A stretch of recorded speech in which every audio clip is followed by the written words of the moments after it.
গত 26শে জুলাই শুভেন্দু রাজঘোষ পরিচালিত হিন্দি ছবি মে মুলায়ম সিং যাদব প্রেক্ষাগৃহে অবশেষে অনেক কাঠখড় পুড়িয়ে মুক্তি পেল। কলকাতায় হয়ে গেল ছবির প্রিমিয়ার শো। বলে রাখা ভালো, ছবিটি উত্তরপ্রদেশের প্রাক্তন মুখ্যমন্ত্রী মুলায়ম সিং যাদবের বায়োপিক।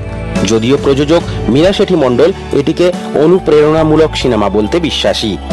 শারিফ তোষির সঙ্গীত পরিচালনায় গানগুলো শুনতে বেশ মিষ্টি লাগবে দর্শক শ্রোতাদের। ছবির মেকআপ খুবই নিম্নমানের।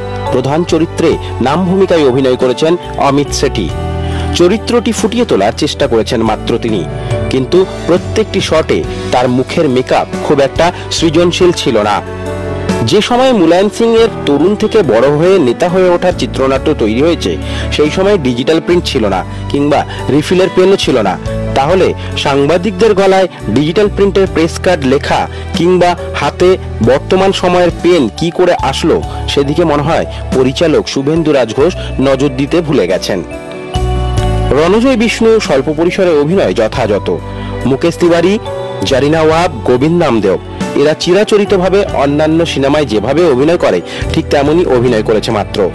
ছবিটি 26শে জুলাই 2024 অফিসিয়ালভাবে প্রেক্ষাগৃহে মুক্তি পেলেও 1 বছর আগে সোশ্যাল মিডিয়া বিভিন্ন প্ল্যাটফর্মে ইউটিউব সমেত ছবিটি আপলোড হয়ে গেছে। সেসব দিক থেকে ছবিটি প্রেক্ষাগৃহে গিয়ে দর্শকরা ঠিক কতটা উপভোগ করবে সে নিয়ে সন্দেহ আছে। ভালো খবর এটি, ছবিটি মুলায়ম সিং যাদব বেঁচে থাকার সময় নিজে দেখে যেতে পেরেছেন।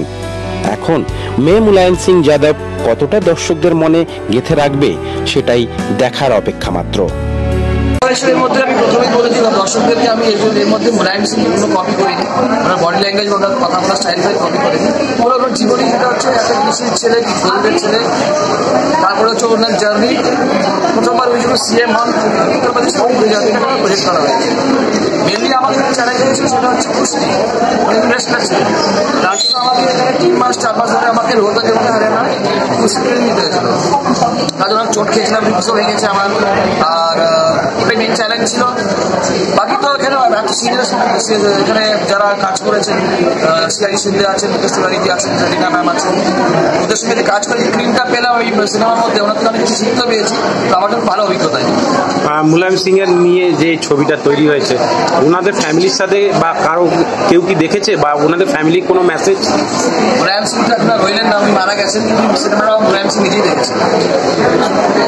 এই ছবিটা আজকে রিলিজ হলো, আজকে প্রিমিয়ার টাইম রিলিজ হচ্ছে। কি বলবে, কতটা আশাবাদী? ফিঙ্গার্স ক্রসড আছে। জনতাকে বলবো কি এটা স্পেশাল মুভিটা হচ্ছে ইউথের জন্য আজকে দেখা পৌঁছে। কারণ মুলায়ম সিং একটা প্রভাব আছে যে there is a will, there is a way। Mulayam Singh এত সলিড লোক ছিলেন, কিন্তু আজকের ইউথের শিক্ষা পাবে, অনেক শিক্ষা হয়েছে। এটা ইন্সপিরেশনাল মুভি, এটা দেখা হচ্ছে টিভিতে আছে। दर्शकों को मजा आएगा, थोड़ी सी अलग फिल्म है और अलग विषय पे है, और एक व्यक्ति की जर्नी है कि कैसे वो ऊंचाई तक पहुंचता है। तो वो है उनकी यात्रा का एक हिस्सा है।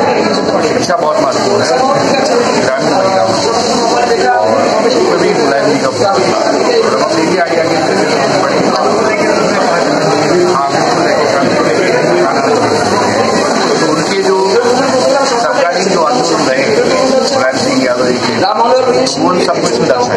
देखा आपने बहुत सारा बॉलीवुड फिल्मों में काम किया है, लेकिन ये फिल्म थोड़ा हटके है, इसके बारे में क्या राय है? हटके वही होता है कि यदि डायरेक्टर आपका भरोसा करता है, कुछ अच्छा दिखा हुआ आता है तो हमें कहने में मजा आता है। सिंगर था, बहुत अच्छा था। और मुलायम सिंह में अभी इंटरवल हुआ है, मुझे इंटरवल तो बहुत ही अच्छी लगी। अब उन्होंने जो भी है बहुत अच्छे शॉट्स लिए और सो रियल। और Don't forget to book your tickets through Cinepolis app or website and get 25%। ने इतना सारा फिल्मों में काम किया है, लेकिन ये थोड़ा अलग सा है। इसके लिए क्या बोलना चाहेंगे आपका ऑडियंस के लिए? Exclusively at Cinepolis। Cinepolis a world class cinema, देख कर तो देखो। बहुत अच्छी, मैं रिक्वेस्ट करूंगी प्लीज आप देखिए, पता चलेगा कि अच्छी कैसी है। महिलाओं को लेकर, शिक्षा को लेकर आप इस फिल्म को टैक्स फ्री करना चाहिए। मैंने कब सोचा था मेरी जिंदगी यूं बदल जाए। ट्राई नहीं किया होगा, सब कुछ इतना अच्छा था, एक अच्छा अच्छी बात है। दो प्यारे बच्चे, लेकिन के लिए, पढ़ाई के लिए और आज़ादी के लिए बहुत अच्छी। मैम आपने बंगाली डायरेक्टर को लिए फिल्मों में काम किया है, इसके बाद आप बंगाली फिल्म में भी हम लोग को नजर आएंगे क्या? अगर चांस मिला तो मैं जरूर काम करूँगी। दर्शकों को क्या कहेंगे इस मूवी को लेके? इस मूवी के लिए मैं कहूँगी बहुत अच्छी फिल्म है, आप देखिए। मैं कभी कभी सोचता हूँ कि ये सिगरेट या बीड़ी पीने का क्या परिणाम होगा। क्या ये मेरे स्ट्रोक का कारण बन जाएगा, जो मुझे अपने परिवार पर बोझ बना देगा? क्या ये मेरे फेफड़ों के कैंसर का कारण बन जाएगा? क्या ये मुझे मुंह के कैंसर या हृदय रोग या मैं মুলায়ম আজকে রিলিজ করতে পেরেছি সবচেয়ে বেশি আমার আনন্দ হচ্ছে, কারণ কি শুটিং অনেকদিন আগে শেষ হয়েছিল, রেডি ছিল রিলিজের জন্য, কিন্তু হঠাৎ কোভিডটা লকডাউনটা হয়ে যাওয়াতে আমরা সিনেমাটা রিলিজ করতে পারিনি। তো আজকে তো রিলিজ করতে পেরেছি। আর সবাই এটা আজকে আমাদের প্রেমিয়ারে অনেক যারা গেস্ট এসেছেন তাদেরকে অনেক অনেক থ্যাংক ইউ। আর সবাইকে বলবো যে হলে গিয়ে সিনেমাটা দেখুন, খুব ভালো লাগবে। একটা ইন্সপিরেশনাল মুভি, অনেক কিছু দেখা হয়েছে, শেখা হয়েছে। আপনি বললেন যে এইটা অটোবায়োগ্রাফি ফিল্ম নয়, তাহলে কি ফিল্ম হিসেবে লোকের কাছে পৌঁছতে চাইছে? এটা হচ্ছে ইন্সপিরেশন। উনি একজন পলিটিক্যাল লিডার ঠিকই, কিন্তু উনি একজন হিউম্যান বিং, একজন মানুষ। ছোট থেকে একটা এমন পজিশনে যে একটা বাচ্চা পৌঁছতে পারে, তাহলে বাকি যারা আমরা আছি আমরা চেষ্টা করলে আমরা তো একটা জায়গায় পৌঁছতে পারি। ইন্সপায়ার্ড হওয়া সিনেমা দেখে।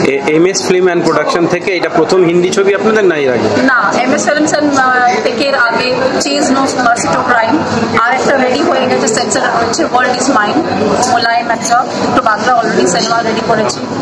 প্রথম হিন্দি ছবি হিসেবে প্রথম কি এটা? না না, এটা হচ্ছে সেকেন্ড মুভি। Second movie. আপনি একটা ছোট্ট ভূমিকায় অভিনয় করতেও দেখলাম আমরা, সেটা নিয়ে কি বলবেন? ওটা আমার ডাইরেক্টর বললো, করলাম। ব্যুরো রিপোর্ট, প্রিয় চিত্র সাথী নিউজ, কলকাতা।